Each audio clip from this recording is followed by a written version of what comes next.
Make sure you're subscribed with notifications on. We've been following the contract situation with this. Yep. This isn't us again, hoping and wishing for something. We're saying James Gunn, Peter Safran got a 4-year deal in October 2022 after the Black Adam situation. And their contract was due to run out the end of 2026. They got an extension. They're in their contract year. They got an extension. It was only for 6 months.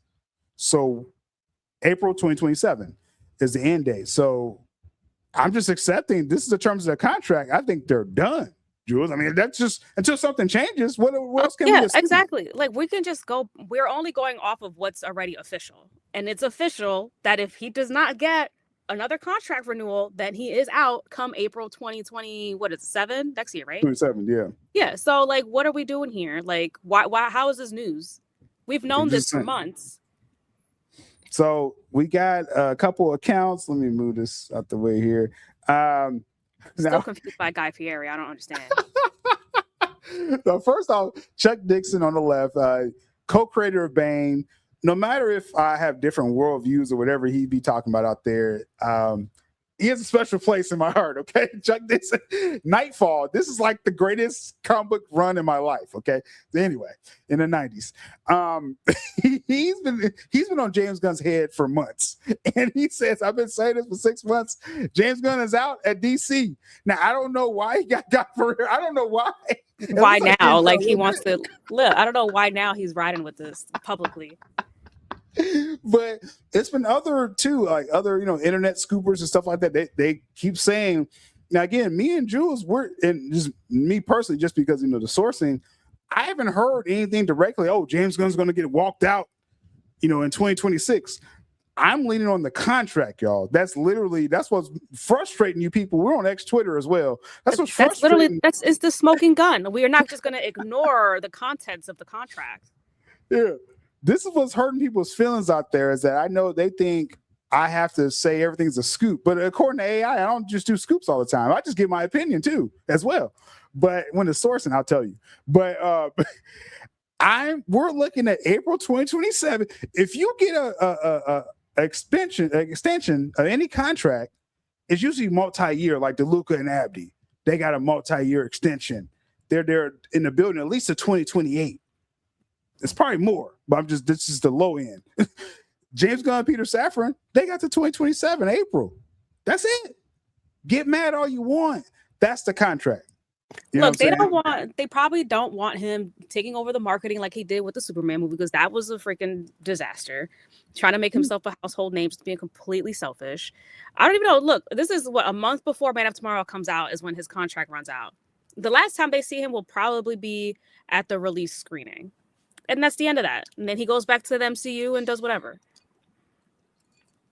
I think that's the plan. I mean, hey, James Gunn's going to get more work. I just think his DC run, it's looking like it's over. Yeah, it really is. I mean, he's going to make Man of Tomorrow. He's going to get that. He'll get it in. Yeah.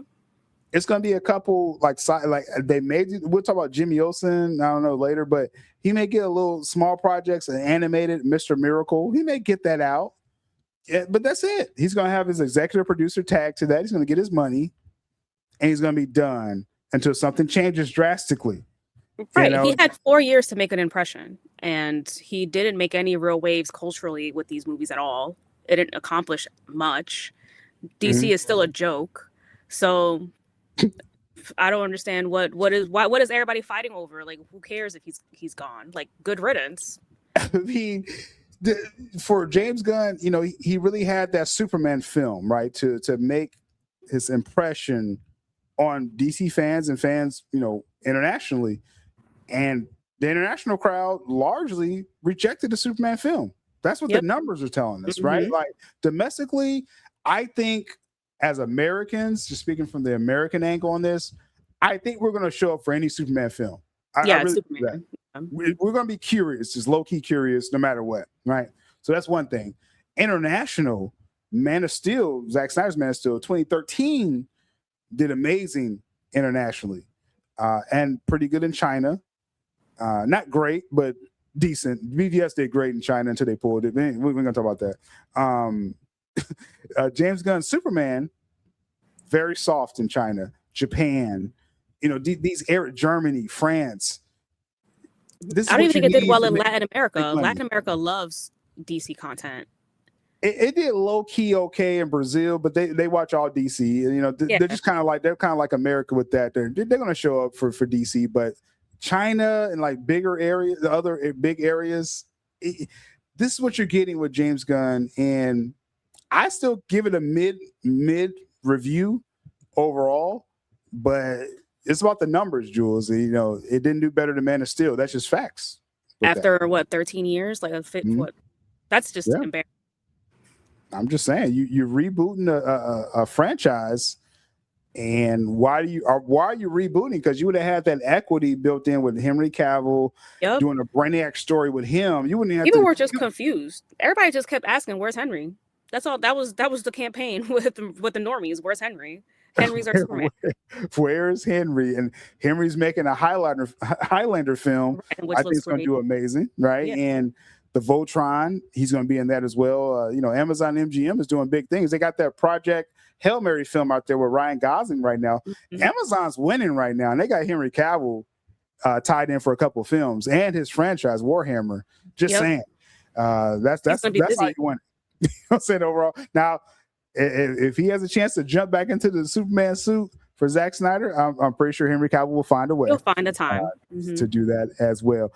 We got Haas here, and I'm gonna be highlighting some of the member questions. I'm gonna try to highlight comments while I can, but just with timing, we're gonna kind of. I want to focus more on the members, and obviously super chats will jump that up as well too. Just to let y'all know, I'm looking at y'all feedback, and keep those comments coming in. That helps the stream as well too. Legit question: who even is Supergirl's demographic, Jules? I don't know. Is it Jules? No. Is it speaking to you? It's not speaking. Okay. It's not speaking to me at all. I mean, you're a badass, So. Yeah, but she doesn't really come across as that in a genuine way. Like, it's just like whatever. Like, I mean, the girl bosses are going to go watch Devil Wears Prada. They're not gonna watch Supergirl. They didn't make her girly, so you got that female demographic out. The tomboyish stuff, I mean, I don't think, like, they also made her like a dirty junk, like a drunk. I don't think that's gonna fare well. The Gen Z girls that that's what I'm really, because I thought that was a play. I thought that was disconnecting. Yeah, I'm assuming it is, but like, Gen Z they're not drinking alcohol, and a big part of the trailers was her being drunk. Again, they don't really party like that as much as like millennials did. It's like, again, it's just like the complete detachment of understanding their demographic, and that's the issue with this movie. It's a little bit like done 1,000 times. You're not seeing anything new. It's not resonating with any particular generation. This is not a movie for kids. It doesn't it doesn't gear towards children either. So I don't understand, who is this supposed to be for? I think this is why they were nervous about this film. I told y'all 4 months ago, in last December, I started hearing about the numbers, just like I heard with James Gunn Superman, that 500 was the number for James Gunn Superman, and they would celebrate if they got over 5. And you saw what happened. They got 614. Then it was like 630 somehow, and then it was 14.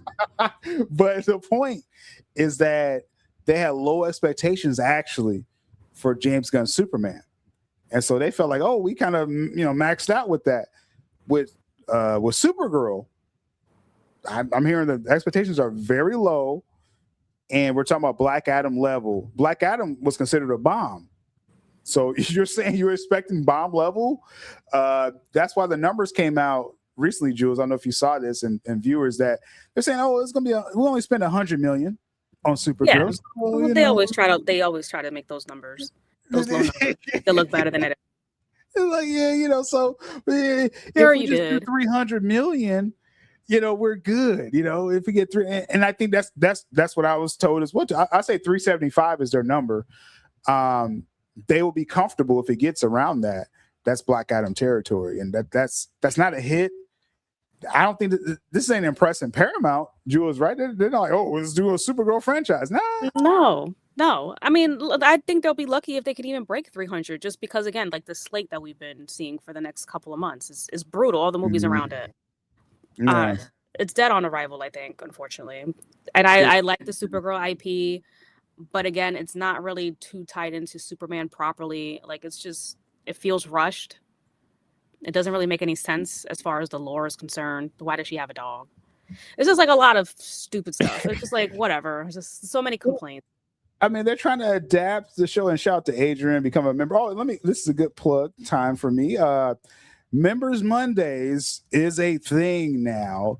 Every Monday, unless something comes up, in real life, but every Monday there's going to be a special live stream, or you catch it on replay. But Monday morning, I'm going to go live just for YouTube members.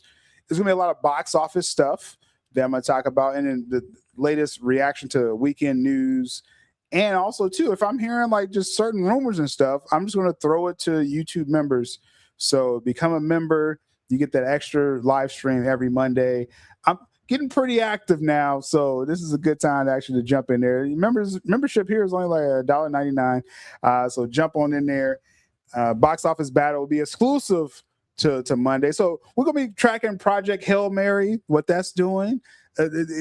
Go to the theaters, go to IMAX, okay, to see that film. You theater people out there, you cinephiles, go to the theater. That's why I said with Sinners last year. Go to IMAX and see Sinners visually. This year, I'm saying go to IMAX visually for Project Hail Mary, the Ryan Gosling film. You won't regret it, and I'm pretty sure it's going to catch on, Jules, like a phenomenon. It's like a grassroots phenomenon with Project Hail Mary. Lord and Miller, right, made that film. Do I feel a segue coming? Eventually, but only because they brought it up, the box office stuff. So, but definitely check out that film if you get a chance.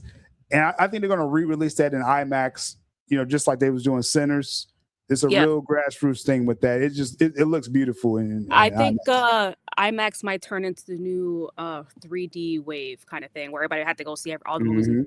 Now, like, IMAX it's always been around, but now it's really starting to be championed as like a reason to go to the theater. Like, go watch it in IMAX. You can't watch it like that anywhere else.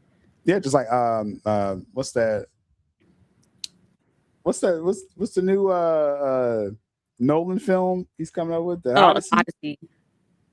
You gotta go to IMAX to see that, right? That's gonna be an IMAX one, yeah. So it's like films like that, like you said, that's like, okay, I'm going to get that special ticket and make time and go see that. Project Hail Mary is worth it, or just do a matinee, whatever. You should check that film out overall, you theater people. Project Hail Mary on Tuesdays, $5 Tuesdays or whatever you're gonna do with that. I suggest IMAX. I really do. I ain't looking at people's pockets. I'm just saying you should go to IMAX to see that overall. So good stuff. I just wanted to plug that Members Mondays. It'll be special YouTube streams for members with that. So good stuff. Let's finish this off as far as with this. Again, I'm treating this Jules. I'm treating all this as speculation. Again, I think me and you are more focused on the contract's gonna just run out probably. But people saying, "Oh, he's out before Man of Tomorrow." Like, you got Cosmic Book News over here. Again, I don't know the Cosmic Book News people. I have a lot of fun kind of trolling around their posts and stuff. And before Man of Tomorrow, I don't really know what they mean by that, Jules. Like, that's the comment says on the right here. So Supergirl Clayface will be the last movies of DCU. He said, no, Man of Tomorrow will be released. So I think, Jules, they're trying to be cryptic for some reason. Gunn's contract runs out April 2027. Man of Tomorrow comes out, I think, July 2027. So this really ain't news, to be quite honest. It's really not. And this is something that we've been talking about for weeks now. So I don't know why they're trying to make it into a big deal now. But yeah, I mean, Man of Tomorrow is still going to be filmed. It's going to be released. They have to put something up in the theaters. They can't just leave that slate blank. So it is what it is. It'll be out there. It'll probably be DOA also. So it is. Yeah. Well, it's we'll see. We got House here saying people are saying it's better than Interstellar. I'm not buying that, but I'm probably going to check it out. Now, I may say something controversial here. I wasn't the biggest fan of Interstellar. I mean, it's Nolan, so I give that respect of his craft. it was okay. Interstellar was okay. I think Project Hail Mary is a little better than that. I don't think Project Hail Mary is like the best film of 2026 already. I don't think that. I think Odyssey and other films will definitely challenge that. But it's a good watch. I mean, just for the theater goer, it's worth going out to theaters to watch Project Hail Mary, right? So very interesting. Let's see what we got here. My thing is wild. Okay, you good. Yeah. So let's get your final take before we Jules got to head out in a little bit, y'all, and then we're gonna get more into a lot more news. I got more news than I thought I was gonna have today. Let's go to the Supergirl test screening and get your take on this. According to reports out there, Supergirl has had up to 7 test screenings. Now, according to just normal vibes out there, is that test screenings, you need about 3 at the most, 3 or less, to get your feedback and correct what you need with the film. According to reports, Jules, they just had their 7th one a couple of days ago, and it's still mixed with that. And we were kind of just saying, like, does this mean this is DOA? Because you're talking about the budget. They're trying to get ahead of it. Oh, we just spent $100 million. We're not expecting just like about Black Adam numbers is what I'm expecting. There's not a lot of confidence, Jules, with the Supergirl film. No, absolutely not. And I think when the last time you brought up when you were hearing positive things about the screening, a couple weeks ago, I think I made a comment about like, oh, that's not going to last, right? Like Gunn is going to continue giving his notes. And as long as he's giving his notes and he's around, we're just going to keep getting mid after mid after mid. So I'm not surprised. And we were just talking about this. What demographic is this after? Like, who's this movie for? We don't know. Like, it's just a movie for the sake of a movie. And that's basically what's happening here. Like, I don't see this movie doing well at all. Like, it's just a waste of film. Now, long-term viewers, y'all know this hurts my feelings. Okay, this genuinely hurts my feelings. I was looking forward to this film all last year when everyone was fighting about James Gunn's Superman, and I was just like, I'm just gonna see what he got. I have no emotions attached to it. I was just like, let's just see what James Gunn does.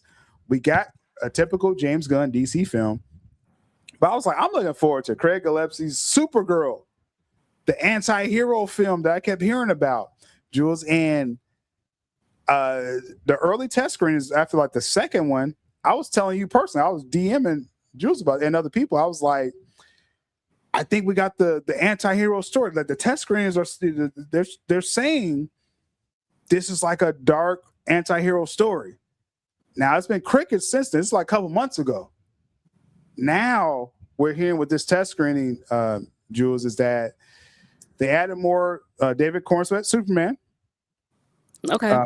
To the end to the end of the film somehow. I don't know if it's action, because see, again, with these DCU films, it's not about epic.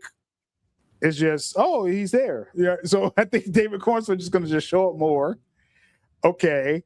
And I'm feeling is less of that anti-hero thing. I just feel this is further from the vision that Craig Gillespie, a very accomplished director. Oh yeah, Mora Lobo too. Yeah, Mora Lobo, of course.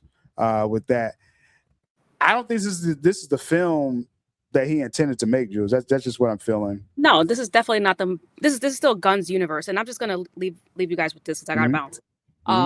Couple things. First of all, I think this reeks of desperation.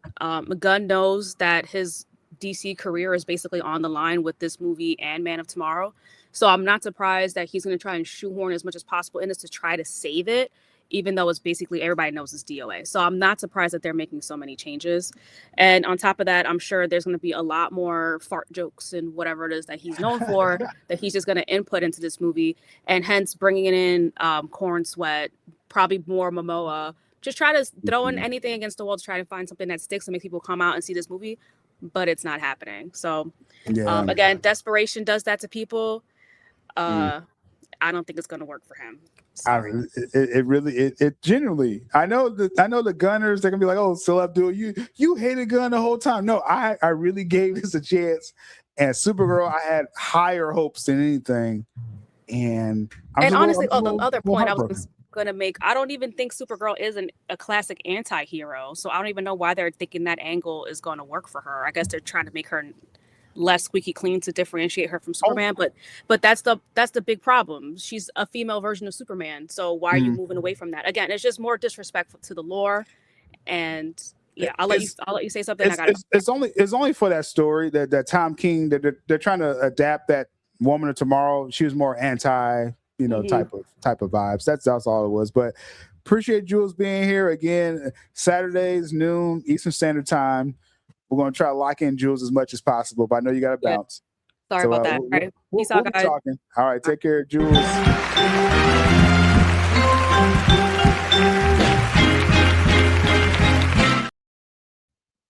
All right. Always appreciate Jules coming through. We'll try to get her longer. When she's not so busy. She has great opinions about all this stuff. We got plenty to still discuss. The David Zaslav out situation, the whole Netflix vibes. We're going to kind of touch on that as well too. It's kind of some weird vibes out there that we have to address. And Jesse, is James Gunn really out? So we're going to talk about that much more. I see Mandy in the chat. Our Supergirl. I'm hoping for the best, y'all. Again, it's like, I know people think like, oh, I just love Snyder. I mean, yeah, I want Snyder more than anything. But I really had high hopes for this film, and I'm not liking what I'm hearing overall with this. So I think Supergirl is a great character, but just not sure about the direction on this movie. I'm not sure. I thought I was sure a couple months ago, Nike Boy. I'm not sure anymore. So we will see. I see Carlos in the chat. Yeah, they're throwing Superman in there.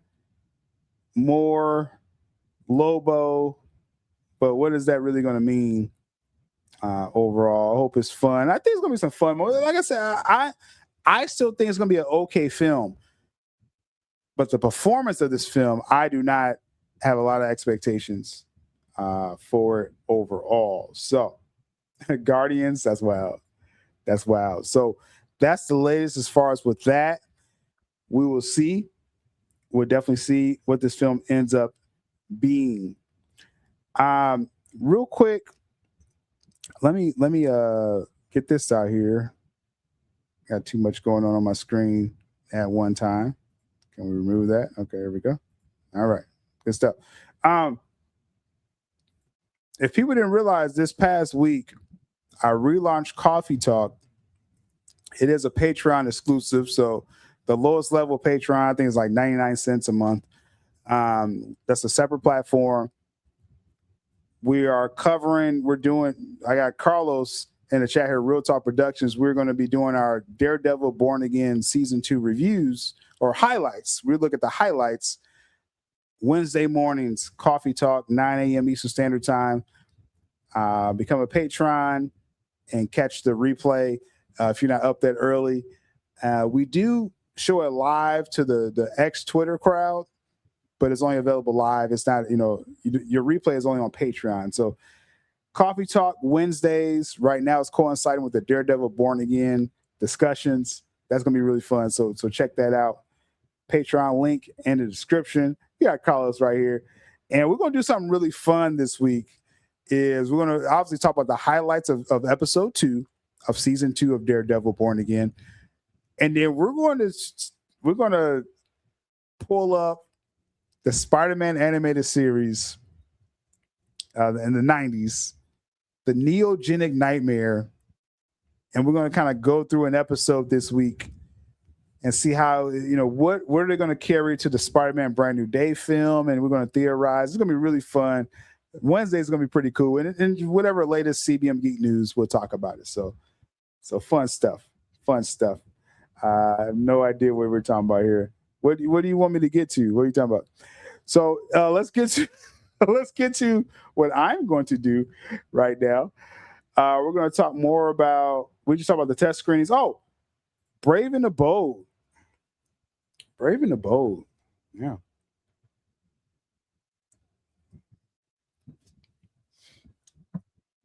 we know the Muschiettis who did the Flash film and Welcome to Derry. They're doing a season 2. They're trying to do like a trilogy seasons. They want to do the supercut of It 1 and 2 as well. A lot of stuff with the Muschiettis. Brave and the Bold. There's this clip out there. I'm not sure how they're excited. Like, are they excited for Brave and the Bold? Let's pull up the clip here. Let's pull this up here. Where are we at? Muschiettis. Here we go. Batman, but I'm just giving you context for what I'm about to ask. There's a lot. I'm not going to ask you about Batman, but I'm just giving you context for what I'm. First, let me get my commercials out of the way so y'all can see. It's some weird facial expressions with this. I want to contrast their facial expressions with talking about DCU Batman as opposed to something else. So now, full disclosure, I majored in psychology, so I look at body language all the time. So that's probably why I'm more looking at this, but let's see how they act. I'm not going to ask you about Batman, but I'm just giving you context for what I'm about to ask. There's a lot of like fan castings on the internet, right? Do you guys as filmmakers, does that even enter your consciousness? Do you pay attention to any of that? Or you're just like, that's not my business? I mean, curious, yeah. There's always curious about what So you're like think. keeping an eye on it, but you're not. Mm-hmm. Is there excitement?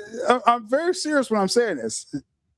Do the Muschietti seem excited about Brave and the Bold? Like, you see creators when they're passionate about something, when they're just like, I can't wait to do this. Very reserved. Got the hands crossed. This is very reserved. This ain't, I'm excited. If you're excited, you open up. You actually open up. It's more of a male thing with that, but women too. Andy's just kind of like, I don't even want to talk about this. Even if it's not about, oh, I can't say anything, then you'll still be excited.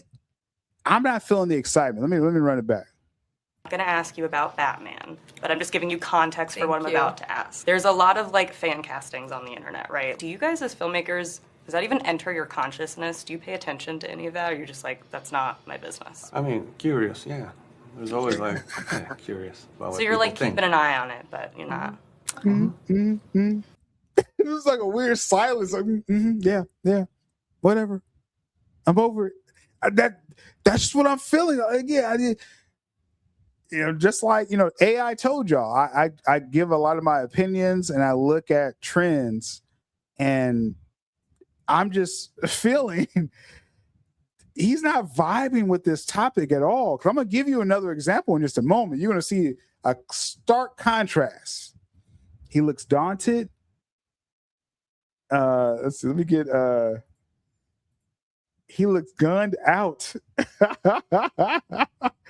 Oh, smile. Let me go back. The smile disappears. Let's go back. I'm not going to ask you about Batman, but I'm just giving you context for what I'm about to ask. There's a lot of like fan castings on the internet, First off, right? Do you Barbara's like, thank you. Don't ask me about Batman. guys as filmmakers, does that even enter your consciousness? Do you pay attention to any of that? Or you're just like, that's not my business? I mean, curious, yeah. There's always curious about what So you're like think. keeping an eye on it, but you're not. Yeah, I'm not feeling it, right? I'm not feeling the vibes. If I'm excited, you ask them about Welcome to Derry, they'll get really excited. Let's continue. I love our people, or love our audiences, but in the end, I think that the one thing we get to do is to pick our cast. So. All right, that's my time. Thank you guys so much. I'm such big fans. I loved your Flash movie. I just want to say that. Oh, I love it So too. did Oh, you see, you don't gotta be a psychology major to see the energy shift right here. Do you see what I'm saying? They were just like, oh, Batman, whatever, DCU, Batman, whatever. Oh, the Flash? Hey, that's our jam. Because that was personal for them. You see the shift? Let's go back. But I'm just giving you context for what I'm about to ask. There's a lot of like fan castings on the internet, right? Do you guys as filmmakers, does that even enter your consciousness? Do you pay attention to any of that? Or you're just like, that's not my business? I mean, curious, yeah. There's always yeah, curious about what So you're like people think. keeping an eye on it, but you're not. I That's love our people, or love our audiences, but in the end, I think that the one thing we get to do is to pick our cast. So. Love. All right, that's my time. Thank you guys so much. Thank you I'm such so big much. fans. I loved your Flash movie. I just want to say that. Oh, I love it So too. did I love it so much. we. This is a great Really We excited love for that. it. You see that shift? I'm just saying, hey, that is what it is. I mean, love what you love, but they weren't rocking with this whole. They don't even want to talk about DCU Batman. So I mean that leaves a question for all this, is that with this Paramount deal, with Paramount coming in eventually, potentially, do the Muschiettis, do they feel they're still going to get that project? Because they went off and they're doing other things. They're looking at season 2 of Welcome to Derry. He did another indie film. This is since the Flash film. How isn't Batman a priority in James Gunn's DCU? Oh, we gotta let Matt Reeves do his thing first. Then what are we doing here? Why is this DCU here if you can't do your own Batman? Right? So it just, I question that, and it's interesting if James Gunn's contract, runs out, and all purposes is that DC would just fall under Warner Brothers Discovery. That is DeLuca and Abdi. They will run DC again. And then what will be their priority? Do they want to continue with James Gunn's DCU? I still think that's a universe they still probably want to make stories in. Just maybe James Gunn won't be there. The goal, since Zaslav bought Warner Media, was to showcase DC, make a livable, breathing world, and you can go forward. You can go forward with David Cornsweet for another 6 to 8 years as Superman. That's still possible, even with or without Gunn. But I just wonder the future plans again with Paramount coming in. Let's see what we're saying in the chat real quick here. But you saw the Flash. Let's talk. They were excited. They were excited for the Flash. Overall, so you hope Brave and the Bold won't get made. That's another film. Like I thought, I was hoping Supergirl would be good. Now just this test screening situation, I'm not sure as far as with Supergirl. But Brave and the Bold, I was hoping that would be, a pretty solid film overall. But we'll see if it even gets made overall. The Snyderverse is not happening. Okay, all right. Well, the Snyder Cut was a pipe dream, right? That's what that sounds like. that's what that sounds like. I love the trolls. See, sometimes with trolls, it's good. Sometimes I feed trolls because, it's entertaining sometimes. So Snyderverse is not happening. Okay. We both gonna find out very soon. Just like the Snyder Cut. Pipe dream. Clayface, yeah, that would have been a pretty interesting film overall. Now what is coming from DCU is the Jimmy Olsen show. This was hot. Is this what the streets want? Exclusive. DC Studios' Jimmy Olsen series will be a crime mystery comedy. I mean, is there an angle for this show? Sure. Jimmy Olsen and James Gunn in the Superman 2025. He wasn't bad. Am I getting hype over a show starring him? No. I'm just like, okay, like every announcement has just been Okay, I should be super excited for DC announcements as a lifelong DC fan. They said Brainiac was in Man of Tomorrow, and I didn't really see the hype surrounding Brainiac. That's supposed to be bigger than Doomsday. Brainiac is the ultimate Superman villain. And it was just a very passive vibe with that announcement. Jon Stewart, Lantern, in Man of Tomorrow. At this point, it's so what? Okay. There's a lot of backlash with the Lantern series. Am I excited now that they're putting Jon Stewart in Man of Tomorrow? I'm very mid with every announcement right now. Like Adrian said, Clayface. I'm hoping Clayface is good. Like I'm hoping Supergirl's good. But we just gotta be honest with the hype around these announcements. If you're not a guzzler, these are just meh type of situations.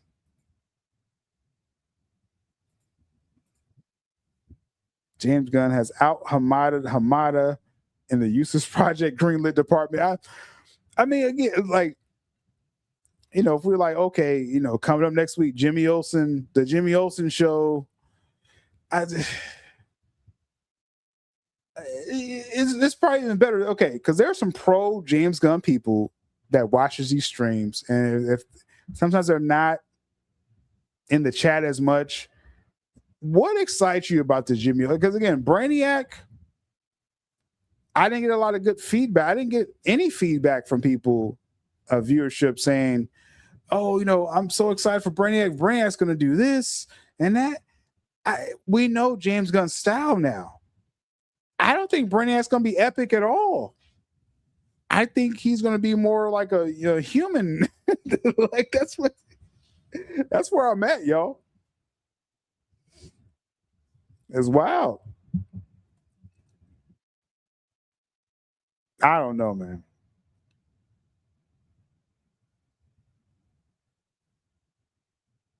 This is crazy. So, this is what we're looking forward to with the DCU, right? Okay. It's possible they would try to film this series simultaneously with Man of Tomorrow this year. It's just, this is a possibility. That's how they filmed Superman 2025. They were shooting that on one side, and the other side they were shooting Peacemaker. So they may do the same thing, save some money, get some content out there overall. So we'll see. It's kind of a bummer. I want to be excited, but it's not happening. So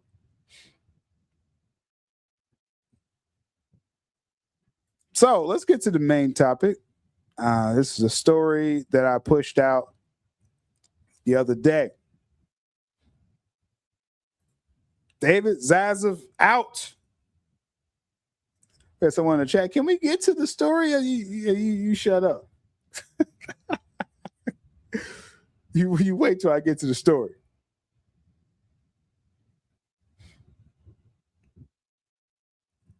Well, in the meantime, smash that like. Make sure you still subscribe. We're going to talk about this David Zaslav. I put out a report because it's funny. It's like, again, me going on my 5th summer of doing this. I'm just a fan of all this stuff. I was a lifelong DC fan. I like some Marvel comics as well. I grew up getting like Image comics and Ninja Turtle comics and things like that. So I'm a comic fan. And so when I started my channel, it was just purely just being a fan of all this. And then, I connected with the late great Mikey Sutton and his team. Rogues became a thing. The rest is history with that. And then I started getting my own sourcing. And that's when I came out with the Henry Cavill and Black Adam scene. Like I detailed y'all the scenes. Just sometimes I hear stuff. That's just, again, I pulled up what AI said about me. They say, hey, this guy. You can't say I just don't say anything correctly, because they're saying this guy sometimes he at worst he's mixed. This is what the supercomputers are saying about sylabdul. So obviously I gave y'all good stuff over the years, right? So this is my latest report. It's so funny. People that's followed me, and it's obviously a connection. The people that were upset about this post, they're James Gunn fans. I don't know if they're even DC fans. They're James Gunn fans. So I put up this report, and they're like, "Oh, what's your source, sylabdul?" Like, huh? You act like I'm new out here? You act like I'm new out here. Like I just again, according to AI, I'm pretty accurate, and I have a strong voice in the CVM geek space. So I'm just saying, what's my source? Me. What does it say? David Zaslav is out upon completion of Paramount WB deal. David Ellison, who's head of Paramount Skydance, will basically assume Zaslav's current role over WBD along with Paramount. So, David Zaslav is the new, David Ellison is the new Zaslav. He's over Paramount and Warner Bros. Once this, provided this deal closes, right? Maybe this is the part that upset people. It's clear Ellison has his own ideas regarding WBIPs, namely DC. Now, I've been showing y'all clearly everything leading up to this point. Does Ellison have his own ideas? DC, they were recruiting DC talent before they struck a deal with Warner Brothers.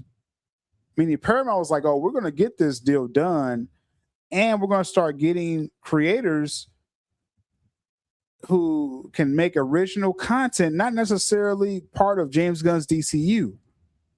They have their own ideas. So I've made this clear to y'all for several months.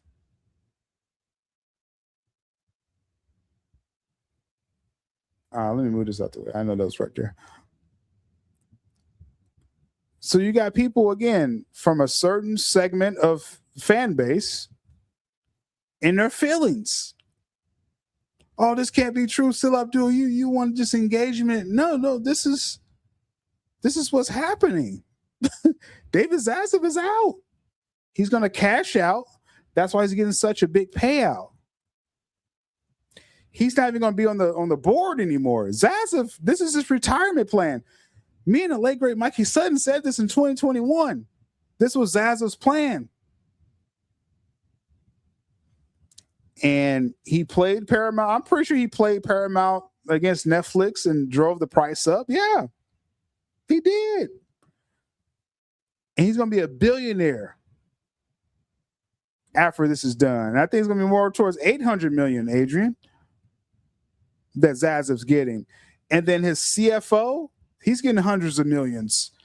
The other top exec who's over his marketing, he's getting hundreds of millions. They're cashing out. This is their retirement plan. This has come to fruition. Right? This is what I'm here to tell you. So when people get upset about this, I know why they're upset. But just on the surface, I'm like, what about this story doesn't sound right to anyone? I openly asked people on Twitter, Twitter's crazy. I was like, no, please, put it out there. Oh, well, years ago, sylabdul, you made fun of me.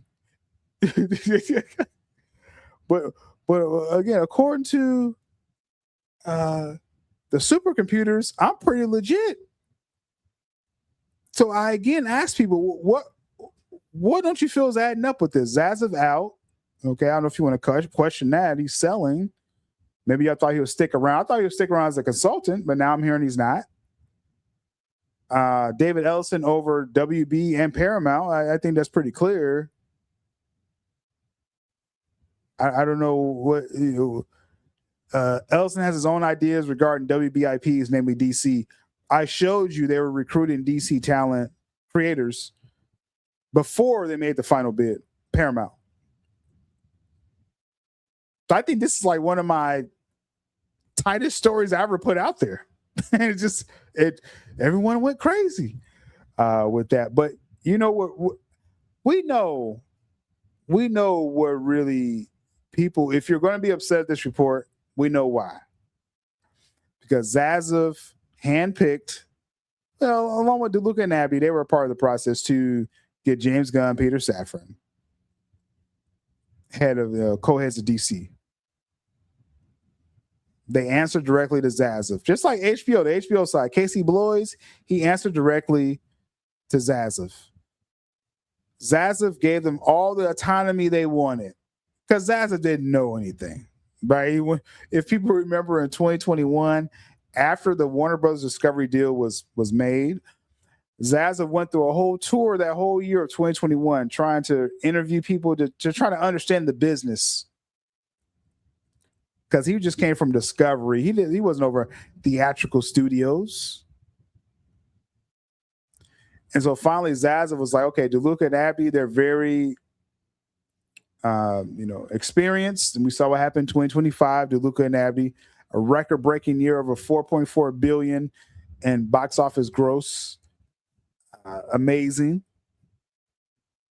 And then he figured James Gunn, Peter Safran will bring that Marvel flavor over their DC attack plan. It's funny, this DC plan, it started out as a 10-year plan. We talked about this in 2021. It was a 10-year plan. Then it became an 8-year plan. Then it became a 6 to 8 year plan. And now they're not mentioning the plan anymore. I think it's clear things are going to change with DC Studios. Now, the funny thing with Netflix, everyone would have been kind of safer. I think even Zaslav would have stuck around if Netflix got the job, if Netflix got the bid. James Gunn would have been extremely safer under Netflix because Netflix, again, they don't know the theater business. They're going to just let you do your thing. That's what they told Warner Brothers. It's going to let you just do your thing.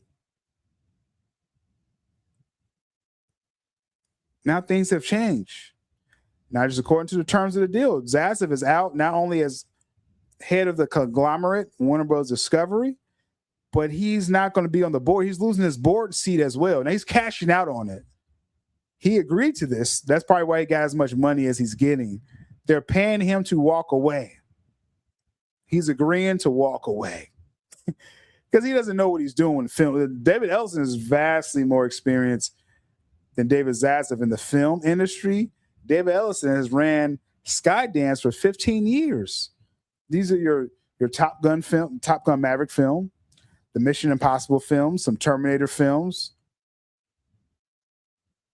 This is what Skydance is. David Ellison. He's been a part of all these projects and some diverse projects as well too. So everything's not going to be white male. People swear it's like some political agenda without facts. That's why we're going to start bringing you up on the screen. Right, this past month, it's been kind of like a warning shot for people talking about this CBM geek stuff with the business behind it. I brought that to the game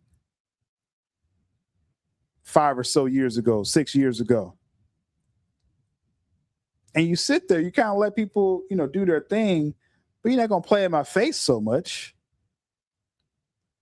giving inaccurate information and pretending that you're rocking for the fandom when you're probably just rocking for Netflix. We're going to get on y'all in a moment.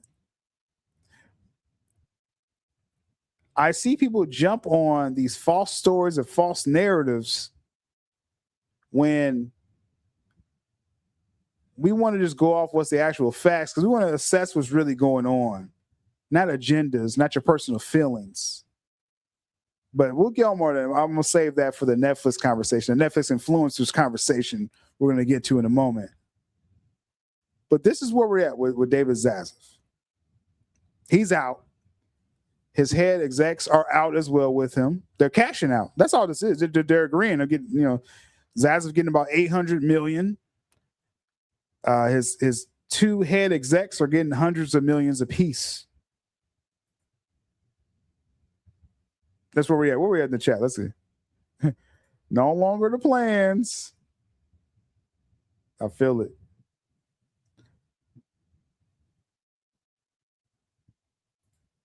That Saudi money. Yeah, exactly. They got like $24 billion from the sovereign nations, Abu Dhabi, Qatar, and the Saudis. So they broke off Zaslav some change. Hey, we'll give you about $800 million. Your other boys, okay. So we give about $1 billion to walk away collectively. Y'all split it up. Here's $1 billion. That's that money right there. That's the Arab money. So he's out, all intents and purposes. And again, people, they were just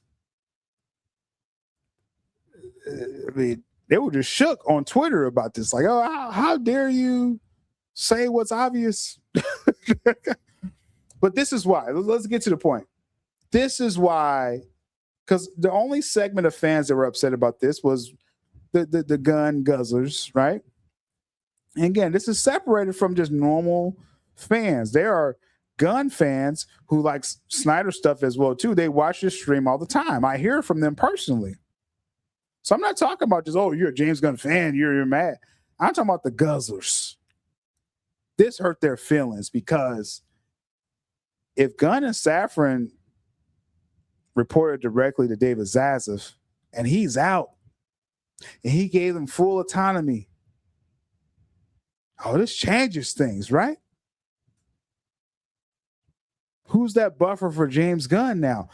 David Olsen met with all the heads of Warner Bros. Discovery, what was it, a couple weeks ago? And he said, hey, I can't get too specific because the deal has to close first, but shout out to DeLuca and Abdi by name, HBO by name, and oh yeah, I love DC. He said it's I love DC as a brand. He didn't mention Peter Safran, who was right there in eyesight, and James Gunn. Either James Gunn was on a Zoom call or he just wasn't there at all. David Olsen didn't even mention him he mentioned DeLuca and Abdi by name, praising Warner Brothers 2025. He mentioned HBO by name. He did mention Casey Bloys, but he went to lunch with Casey Bloys after that meeting. And then he shouted out DC multiple times without naming Safran, who was there, or James Gunn. You do the math. Okay? Because again, people have their agendas when it's just straight information, because that's what I'm known to bring according to these supercomputers and AI. I'm just here to give out the facts, y'all. That's it. I'll give my thoughts on it. That's why these guzzlers are nervous. Now, does this guarantee the snyderverse is coming back? That's not what I'm guaranteeing. I'm not guaranteeing. I think Paramount has the best chance. We'll talk about Netflix more in just a moment. I think Paramount gives us the best chance. And we're going to rock with what happens. With the Saudi connection, the obvious Saudi's connection, which I really believe is more of a solid there than not, but we got to wait for this deal to close, then we could really go in on that more. So it's different agendas out there. My agenda is who can restore the Snyderverse. I don't care where. Other people, they have their guzzler agenda. That James Gunn is safe. I don't see James Gunn to say with Zaslav was his guy. Zaslav was his buffer. Zaslav's going to be gone. Gunn and Safran's contract runs out April 2027. I still continue to ask the guzzlers, why are you so confident when he got an extension and was only for 6 months? I'm still hearing crickets. I'm just hearing that, a couple years ago, sylabdul, you said something mean to somebody. That's why I don't like you. Like, I don't care. I'm talking about this information right here. Why is Gunn safe? I don't think he's safe. And I'm just treating this, all intents and purposes going forward, that Gunn's contract and Safran's contract runs out April 2027, a couple months before Man of Tomorrow comes out. And I think it's over unless something dramatically changes. I've got no indication from Paramount so far. Oh, Gunn and Safran are safe. We don't see it. Enjoy your Man of Tomorrow film, because that just may be it. You guzzlers, they've been quiet. They've been trying to dig up stuff. Sylabdul, I don't think you were 100% accurate 2 years ago. AI told you that I'm pretty accurate. I got a pretty strong voice. So I'm gonna go with that. That's where we at. David Zaslav out. Where'd the story come from? sylabdul. That's where it came from. That's where we at. Let's look at the chat real quick. People are so confused. I'm just like I said, some people, I'm like, oh, y'all think I'm new out here or something. I don't think y'all understand. When I drop something full-throated, pause, I mean it. I mean what I'm reporting to y'all. Olsen said DC has potential, for sure.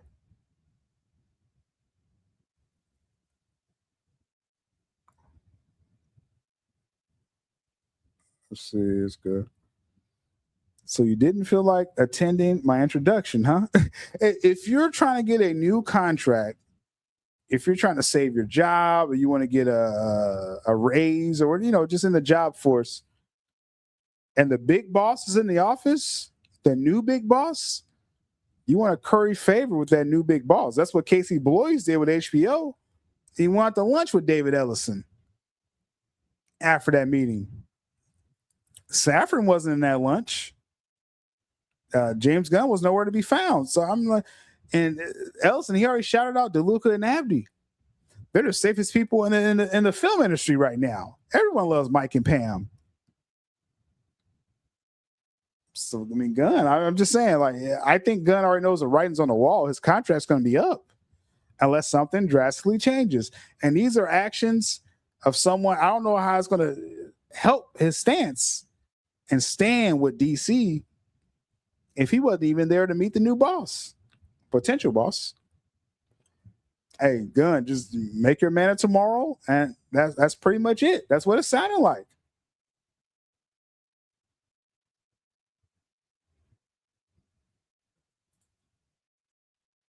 Those that's mad, stay mad. Give me something plausible that can convince us, that's not how it is. Gunn and Safran. I don't see it.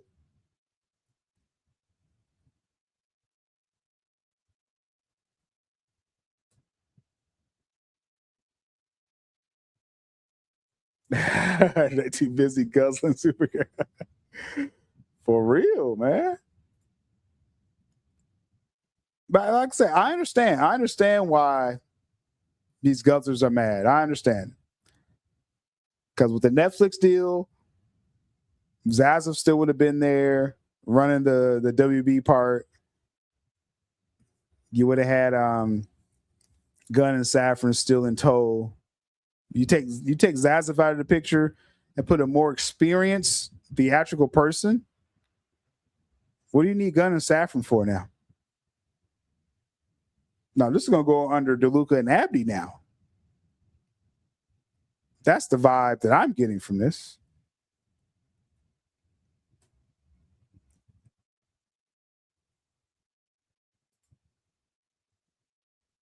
Truth be told, Gunn has his lane. I liked a lot of his Marvel work. It was good. But his DC work is so try-hard and misses the target audience. I mean, we went through the Superman 2025, right? We went through this. It got the audience that it had. The international part was lacking, right? So I don't know how they feel they will improve this with Man of Tomorrow. When there's really nothing that's going to, I just feel like it's repeat business. That's what I feel that Man of Tomorrow will be. I don't see the trajectory. I mean, they should have did Batman, Wonder Woman. They should have did more than just the Superman saga. And I think that's just all Gunn has, the Superman saga, because his contract's going to be up. So he's going to have the audience that he has. And I just think that's it. I just think that's how it's going to work, y'all. It's going to be very unceremoniously as far as how this is going to go. Pam and Mike have survived every merger. Can't believe people can't connect the dots between them, the Saudi Snyder. That's what I'm feeling. That's really what I'm feeling, is that if Gunn and Safran, their contract lapses out, DC is under Warner Brothers anyway. And I don't know if y'all know this quote. I should have had this quote ready. But James Gunn said, this is a quote out there. I know people don't search for stuff. This is the time AI could pull up articles for you. People still don't look for articles. But James Gunn said that DC Studios, the structure of it was an experiment. Gunn said, this is just an experiment that we're doing with DC Studios. Me and Safran running it. They had a DC attack plan, again, to make DC a showcase. This is what I was told a couple years ago. So it sounds like their experiment is over. That's what it feels like. We don't need separate execs for DC. We have DeLuca and Abdi. And they have their own DC plans as well. They were shut out of it when Gunn and Safran came in. Now this experiment is over.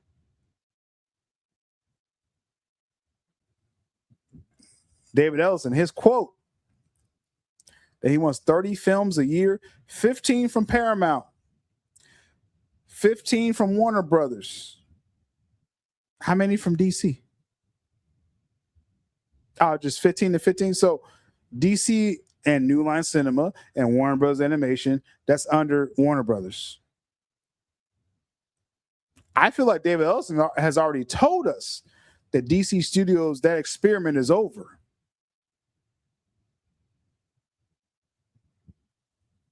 That's what I feel. I want 15 films from Paramount. I want 15 films from Warner Brothers collectively. There ain't no extra DC Studio stuff going. It's all under Warner Brothers. That's DeLuca and Abdi. That's what I feel. That's just what I mean. That's what he said publicly. At that meeting with Warner Brothers, he didn't single out DC like, I want 5 films from y'all, 3 films a year from y'all. He didn't say nothing like that. So that's why I have that conclusion.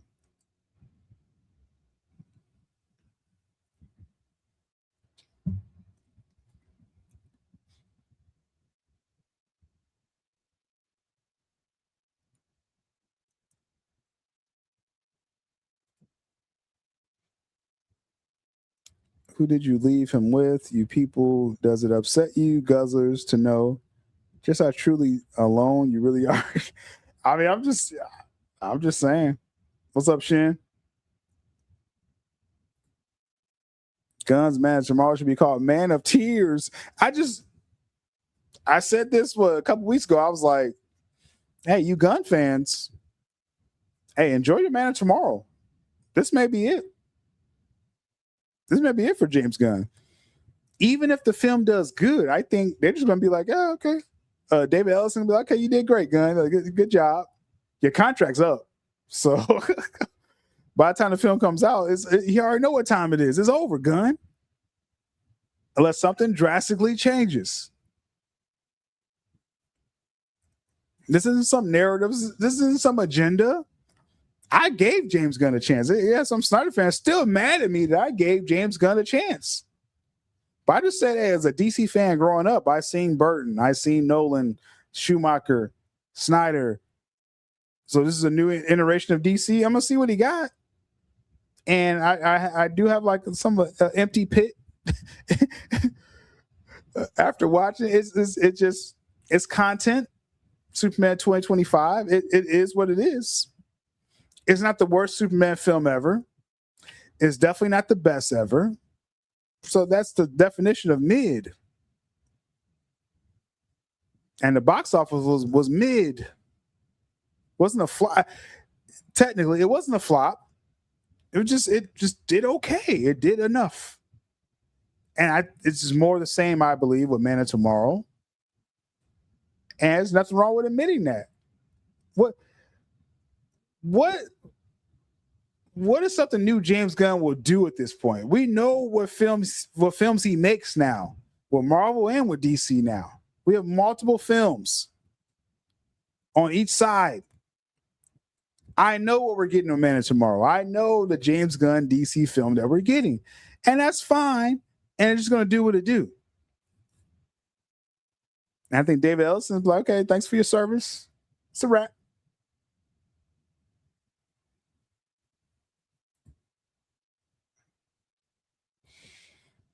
Oh, yeah, you already know how I feel about with Dwayne Johnson and the $7 crew.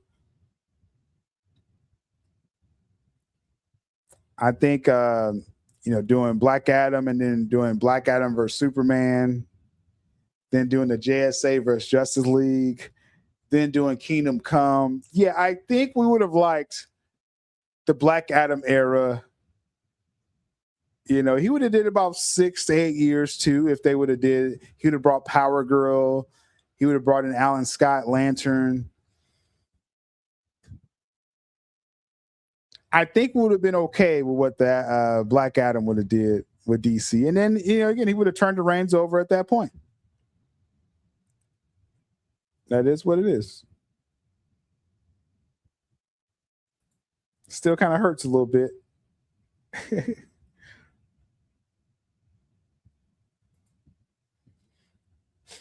From the beginning, they were claiming Zaslav was gone. I thought that was what he initially wanted Netflix in the beginning, so he could stay on.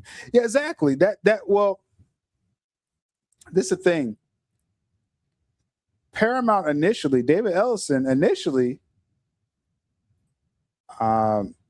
said that Zaslav, there could be a role for Zaslav. They would have paid him a salary to stay on if that's what he wanted. Zaslav, this is his retirement plan. Zaz's like, I'm out of here. I'm going to hang out in Hollywood with all these stars I met.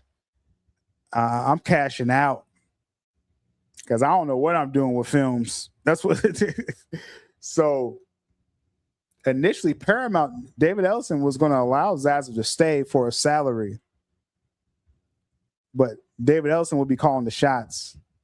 Now with Netflix, Zaslav would have stayed on for multiple years before he retired under Netflix because it would have been really separate. Netflix they had no ideas what to do with theatrical.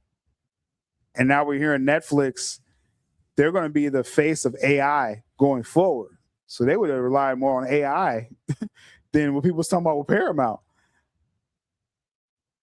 overall. So yes, with Netflix, Zaslav would have stayed longer. Gunn and Safran likely. With Paramount, it's the opposite. We got the super chat here from Nightmare Visions.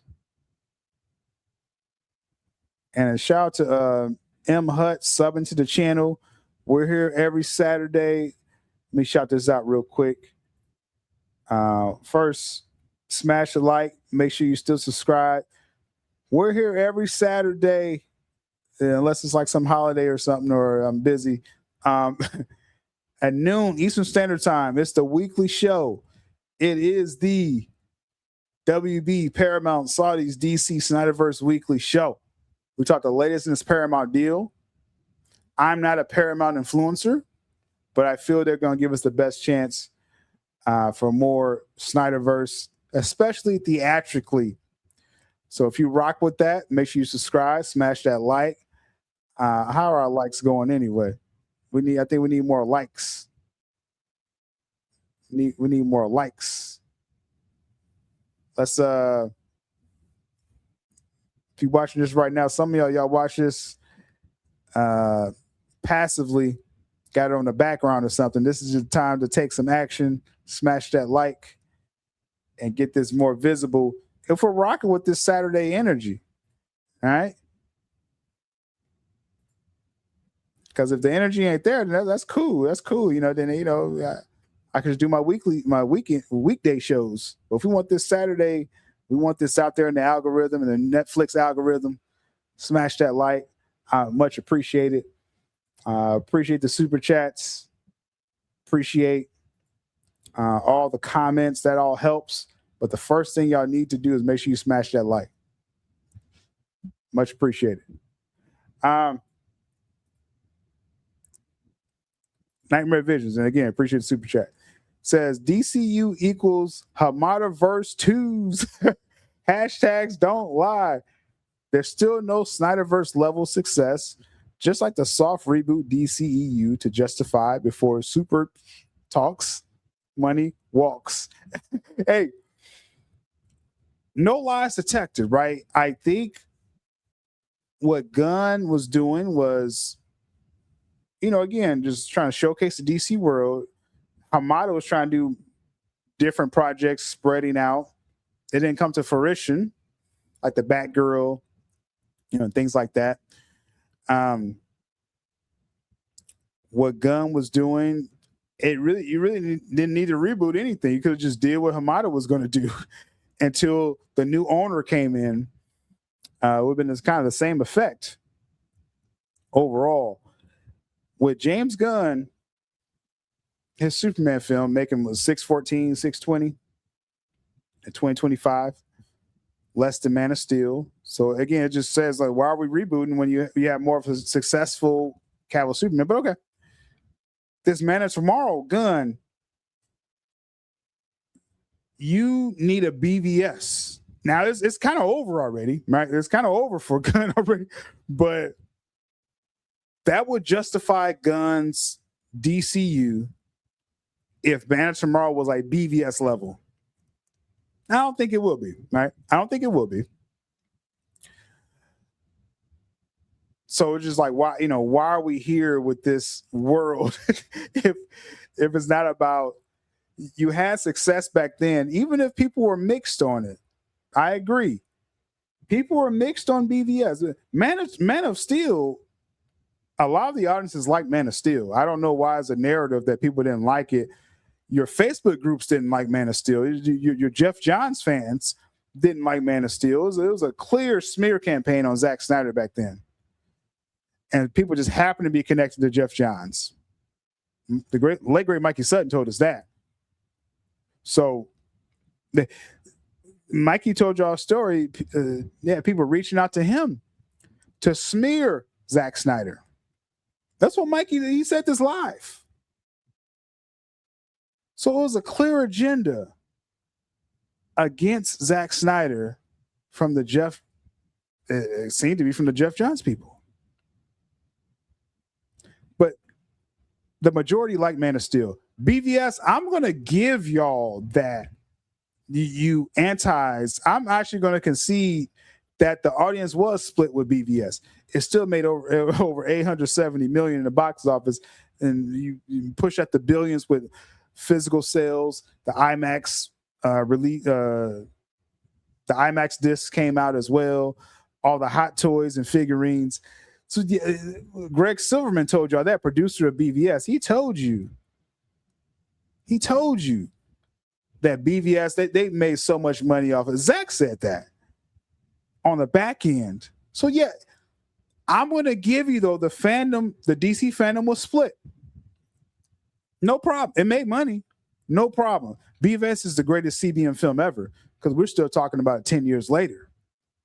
But I'm going to give you that. Some of y'all didn't like BVS. Okay. Then Zach went and made Zack Snyder's Justice League. Everyone likes Zack Snyder's Justice League. I don't care if they're haters, if they hated BVS, whatever. I have some journalist friends. They said, I have problems with BVS. It was a little too scary. I ain't trying to make fun of y'all too much, but it was just, BVS was a little too scary. But Zack Snyder's Justice League, everyone loved that. That's what Zach was going to give you for a 5-part arc. He was like, okay, I'm learning what the audience wants. I'm seeing y'all giving me notes. That's what Zack Snyder did in real time. That 214 cut would have made $1 billion in the 2017. We know this stuff. Like it's insane. The 214 cut, that was 3 hours, 34 minutes. In 2017, that cut would have made $1 billion in theaters. Now, with that cut, you wouldn't have had the nightmare scene at the end, right? It would have been like little scenes you wouldn't have had, right? In the 214 cut. That would have made $1 billion. That's the bulk of Zack Snyder's Justice League. So people want to run with this narrative. Oh, the audience didn't like Zack Snyder's. They didn't like his DC. They liked Man of Steel. Yes, it was a split with BVS. Yes, but then everyone loved the ZSJLs, the Snyder Cut. And then he would have gave you 2 more films of that Superman saga that would have crushed it, right? So what Gunn needs is a BVS. And not too sure if Man of Tomorrow will be there. But the question, well, first, let me give you a drop. Nightmare, appreciate the super chat.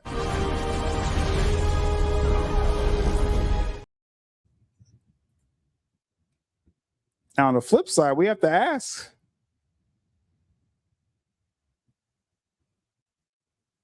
where are these James Gunn films at? What happened to these James Gunn projects? Can we talk about this for a second?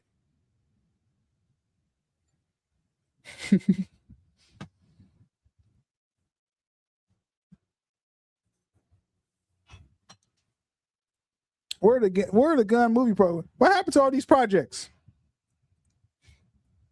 You got this contract running out April 2027.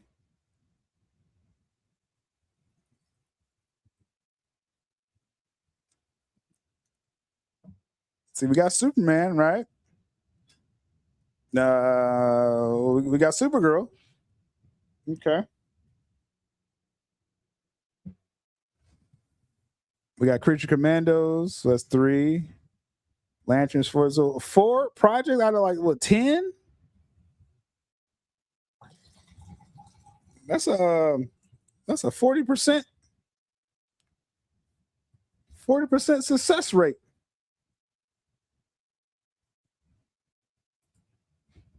Yeah, that's for Maria. No. Now I'm gonna be clear. When I'm saying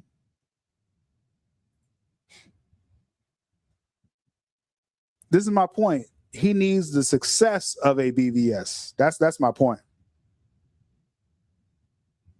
He didn't match Man of Steel. To validate his run, just in my opinion, this is how I'm going to judge Gunn's run. Because I think he gave us a mid Superman film. It made $600 million. Will he come out with an epic? Now, I don't think he will, but I'm just saying to validate his run, he needs BVS level.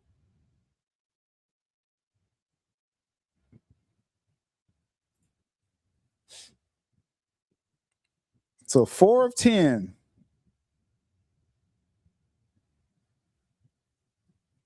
That's where the project's at, right?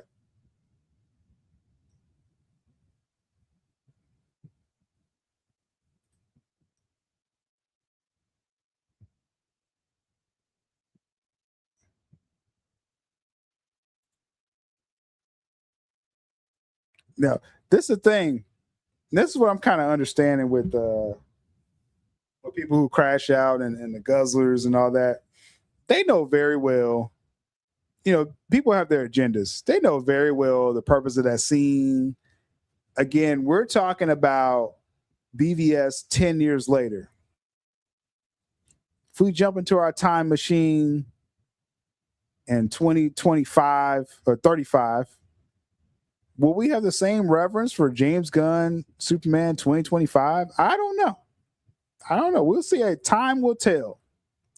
All I know is that 10 years later after BVS, it was ahead of its time, and people's like, yeah, Zack Snyder kind of did his thing with that film. At the very least, that's what people are saying. DC, gods among men. So they understand that story. It's just they're caught in their agenda. They have to hate it. They have to repeat what they heard on the internet. That's the difference between them and what I do. What's a memorable line from Superman 2025 with punk rock? Is that going to be cool in 2035? Punk rock? Is that going to be cool? I think not. Oh, we already got a Nightmare. Appreciate you.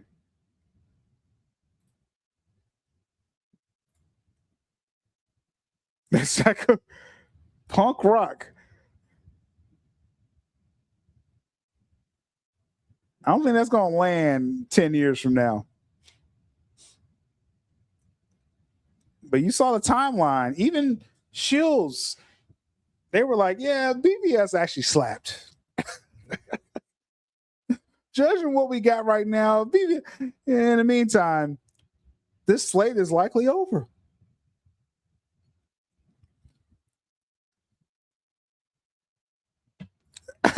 That's what they gonna remember. That's what they gonna remember.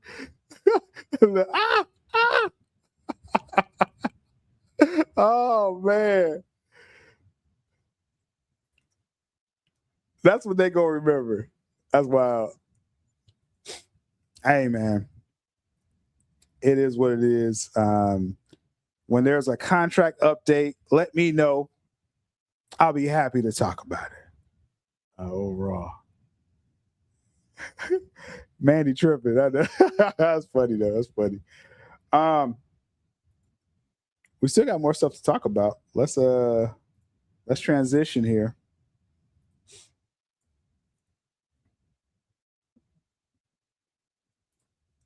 Callow getting kicked in the nards. The warehouse scene. Doomsday, the Trinity moment, the Wonder Woman entrance. I mean, just Superman versus Doomsday. That was a great. It's like Zach packed so much in the third act of BVS. It's ridiculous. We got the nuclear bomb hitting Superman, and that was from the comics, and so much happened. And Superman 2025 just is what I feel. It's just another film. That's where I'm at with that film, is that if it's on, I'll be like, okay, let me watch it to the commercial or whatever on TNT or whatever it's on. And then when the commercial comes on, I may just turn away from it. That's how I feel about the film, right? I have it on digital. I own it on digital. I didn't get any physical media with it. And it just is. It's just a film. Again, it's not the worst Superman film. I still think Superman Returns is a worser film overall. But Superman Return actually has a better moment than anything in Superman 2025, right? The plane. I got to give y'all that one. But Gunn Superman is a better film than Superman Returns. I think it's better than Superman 3, the Richard Pryor film. I think it's better than that. But it's not touching Donner. It's not touching Snyder. It's just not. It's levels to this. It's okay. Make sure you're subscribed with notifications on.